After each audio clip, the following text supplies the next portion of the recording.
Department of Theology and Religious Studies, and you're watching another video in the series, Why Study? With me today, I've Dr. John Hoover, who's our expert in Islamic studies, and he's also an expert in the work of Ibn Taymiyyah, who is a famous Arabic historian. And John, why study Ibn Taymiyyah? Well, Ibn Taymiyyah is well known for many reasons. Let me start with the security reasons. He is quoted as an authority by Osama bin Laden, and that tends to get people's interest immediately. And then he's also famous for having written a large work on Shiism, which is feeding into a lot of Sunni Shia polemics today. He was himself a Sunni. He lived most of his life in Damascus, and there were Shia-Sunni tensions in Damascus at that time. He also wrote the largest refutation of Christianity in the whole Islamic tradition.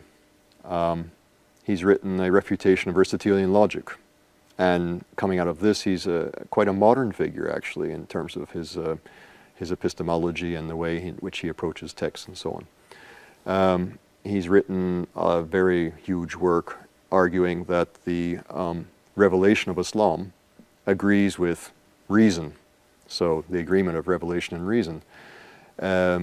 He's talked about Sufism and the spirituality of Islam, and he is well known for his critique of saint worship, shrine worship, or the shrine cult.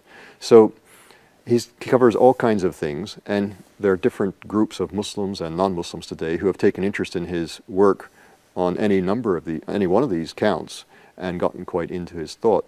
But he has something to say about a lot of different things. He stands about midway between the beginning of Islam and the present day. He lived in the late 1200s, early 1300s. He died in 1328. So standing at that juncture, halfway between the beginning and the present of the Islamic tradition, and then having captured the interest of so many people today, that makes him a very fascinating figure to study. So, in other words, here is someone who in Islam is as significant in the range of his work as Augustine or Aquinas is in the Christian tradition. Or even more so.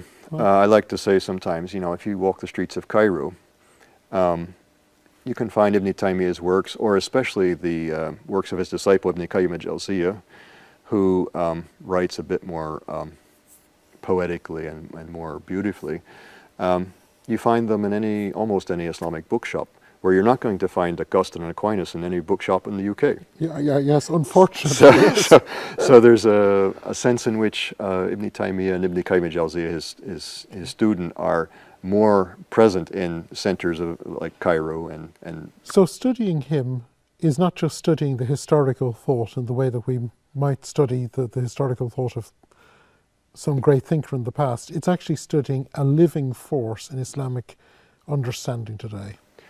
Yes, studying Ibn Taymiyyah is indeed studying a living force in the Islamic tradition, the present-day Islam. To what extent is Ibn Taymiyyah today? We spoke earlier about him being a living force. Mm-hmm. What would you say is the most salient of his thoughts that is active today?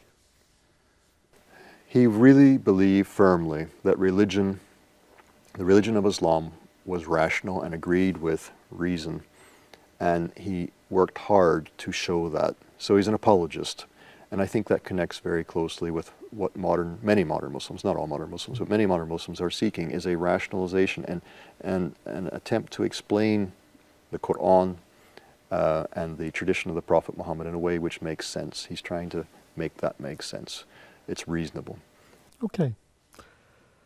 We have tried in this short film to introduce the thought of a great thinker.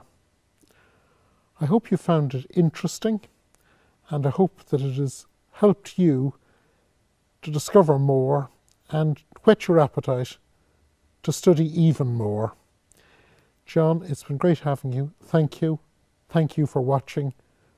and from the Department of Theology and Religious Studies